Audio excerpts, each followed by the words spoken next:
ಆತ್ಮೀಯರೇ, ಮಾನವ ಹಕ್ಕು ಆಯೋಗಕ್ಕೆ ಬಂದಿದ್ದೀವಿ. ಇಲ್ಲಿ ಏನು ವಿಷಯ ಅಂತಂದರೆ, ಅಬಕಾರಿ ಇಲಾಖೆಯ ಕೆಂಗೇರಿಯಲ್ಲಿ ಈ ಹಿಂದೆ ಸಬ್ ಇನ್ಸ್ಪೆಕ್ಟ್ರು ಮತ್ತು ಇಬ್ಬರು ಪೇದೆಗಳು ಮಾಡಿದಂಥ ಕೊಲೆ, ರಾಘವೇಂದ್ರ ಮತ್ತು ಆತನ ಸಹಚರರು ಇವರೆಲ್ಲ ಮಾಡಿದಂಥ ಒಂದು ಕೊಲೆ ಕೆ ವಿ ಜಗನ್ನಾಥ್ ಅಂತೇಳಿ, ಆತನ ಹೆಸರು ಅಕ್ರಮ ಮದ್ಯ ದಾಸ್ತಾನು ಮಾಡಿರ್ತಾನೆ ಅಂತೇಳಿ ಆತನನ್ನು ತುಂಬ ಹಿಂಸೆ ಮಾಡಿ ಹೊಡೆದಾಕ್ತಾರೆ. ಜನವರಿ 29ನೇ ತಾರೀಕು ಆತ ಒಂದು 6-7 ತಿಂಗಳ ನಂತರ ಸತ್ತೋಗ್ತಾನೆ. ಅಂದರೆ 2 ತಿಂಗಳಿಂದ ಸತ್ತೋಗ್ತಾನೆ. ಈ ಕೆಂಗೇರಿ ಎಕ್ಸೈಸ್ ಇನ್ಸ್ಪೆಕ್ಟರ್ ಮೇಲೆ ಮತ್ತು ಆತನ 3 ಸಹಚರ ಸಬ್ ಇನ್ಸ್ಪೆಕ್ಟರ್ ಪೇದೆಗಳು ಏನು ಕಂಪ್ಲೇಂಟ್ ಆಗಿತ್ತು ಇದುವರೆಗೂ ಕ್ರಮ ತಗೊಂಡಿಲ್ಲ. ನಾನ್ ಭಾರತೀಯ ಪೊಲೀಸರು ಕೂಡ ಇದರಲ್ಲಿ ಶಾಮೀಲಾಗಿರ್ತಾರೆ ಮತ್ತು ಕುಟುಂಬದವರು ಕೂಡ ಶಾಮೀಲಾಗಿದ್ದಾರೆ ಅನ್ನೋಂಥ ಒಂದು ಅನುಮಾನ ನನಗೆ ಇತ್ತೀಚೆಗೆ ಬರ್ತಾ ಇದೆ. ನಾವು ಈಗ ತಾನೇ ಬಂದು ಇಲ್ಲಿ ಮಾನವ ಹಕ್ಕು ಆಯೋಗಕ್ಕೆ ಕಂಪ್ಲೇಂಟ್ ಕೊಟ್ಟಿದ್ದೀನಿ. ಇದ್ರ ಬಗ್ಗೆ ಪೊಲೀಸ್ ಕಮಿಷನರ್ಗೂ ಕೊಟ್ಟಿದ್ದೀನಿ. ಮತ್ತು ಈ ಕೆಂಗೇರಿಯಲ್ಲಿ ಕೆಲಸ ಮಾಡ್ತಿದ್ದಂಥ ಎಕ್ಸೈಸ್ ಇನ್ಸ್ಪೆಕ್ಟರ್ ರಾಘವೇಂದ್ರ ಇದೀಗ ಬಾಣಸ್ವಾಡಿಗೆ ಹೋಗಿರ್ತಾರೆ. ಈತ ತನ್ನ ಪ್ರಭಾವವನ್ನು ಎಷ್ಟು ಮಟ್ಟಿಗೆ ಬಳಸ್ಕೊಂಡಿದ್ದಾನೆ, ಬೀರಿದ್ದಾನೆ ಅಂತಂದರೆ, ಪ್ರಭಾವವನ್ನು 3 ಕೋರ್ಟ್ಗಳಲ್ಲಿ ಈತನ ಬೇಲು ಕ್ಯಾನ್ಸಲ್ ಆಗಿದ್ದರೂ ಕೂಡ ಈತ ಏನು ಆರಾಮಾಗಿ ಇವತ್ತು ಕೆಲಸ ಮಾಡ್ತಾಯಿದ್ರು. 4 ಜನ ಇಬ್ಬರು ಪೇದೆಗಳು ಸೇರಿ, ಅಂದರೆ ಎಷ್ಟು ಕೋಟಿ ಲೂಟಿ ಹೊಡೆದಿರ್ಬೋದು ಇವರು. ಒಂದು ಕೊಲೆನ ಮುಚ್ಚಾಕ್ತಾರೆ ಅಂತಂದರೆ ಸರ್ಕಾರಿ ಅಧಿಕಾರಿಗಳು ಏನಿದು? ಸರ್ಕಾರಿ ಅಧಿಕಾರಿಗಳು ಏನು ಬೇಕಾದರೂ ಮಾಡ್ಬೋದಾ? ಸಾಮಾನ್ಯ ಜನ ಹಾಗಾದರೆ ಏನಾದರೂ ಮಾಡಿದ್ರೆ ಯಾಕೆ ಪೊಲೀಸರು ಅಷ್ಟು ಜನ ಹಿಡ್ಕೊಂಡು ಹೋಗ್ತಾರೆ? ಏನದು?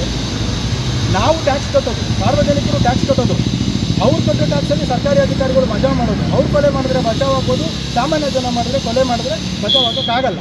ಅದರ ಅರ್ಥ ಏನು?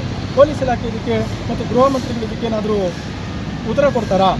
ಏನಾಗ್ತಾ ಇದೆ? ಅದರಲ್ಲೂ ಅಬಕಾರಿ ಇಲಾಖೆ ಅಂತ ಭ್ರಷ್ಟ ಇಲಾಖೆ ರಾಜ್ಯದಲ್ಲಿ ಮತ್ತೊಂದಿಲ್ಲ. ತಿಮ್ಮಾಪುರ ಬಂದ ಮೇಲಂತೂ, ಕಾಂಗ್ರೆಸ್ ಅಧಿಕಾರಕ್ಕೆ ಬಂದ ಮೇಲಂತೂ ಅತ್ಯಂತ ಭ್ರಷ್ಟ ಇಲಾಖೆ ಅಂತ ಹೆಸರು ತಗೊಂಡಿದೆ ಈಗಾಗಲೇ.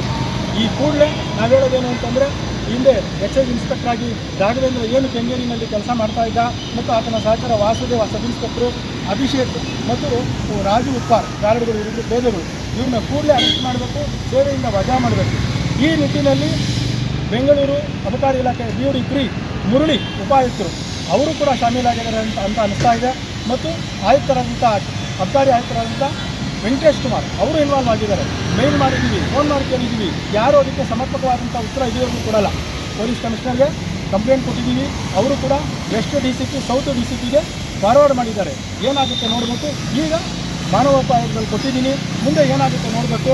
ಮತ್ತು ಈ ಕುಟುಂಬದವರು ಇದರಲ್ಲಿ ಶಾಮೀಲಾಗಿದ್ದಾರೆ. ಏನು ಅಂತಂದರೆ, ಓದೋನೋದ ಹೇಗಿದ್ರು ಕೇಸು ಮನ್ನಾ ಮಾಡ್ತೀವಿ ಅಂದಿರ್ತಾರೆ, ಒಂದಷ್ಟು ಲಕ್ಷಗಳು ಕೊಡ್ತೀವಿ ಅಂದಿರ್ತಾರೆ. ಓದೋನೋದ ಆರಾಮಾಗಿ ಸ್ಥಿತಿ ಮಾಡ್ಕೊಂಡು ನಾನು ನೆಮ್ಮದಿಯಾಗಿರೋ ನಾನು ಲೆಕ್ಕದಲ್ಲಿ ಆ ಕುಟುಂಬದವರು ಭಾಗಿಯಾಗಿರ್ಬೋದು ಅನ್ನೋದು ನನ್ನ ಒಂದು ಭಾವನೆ.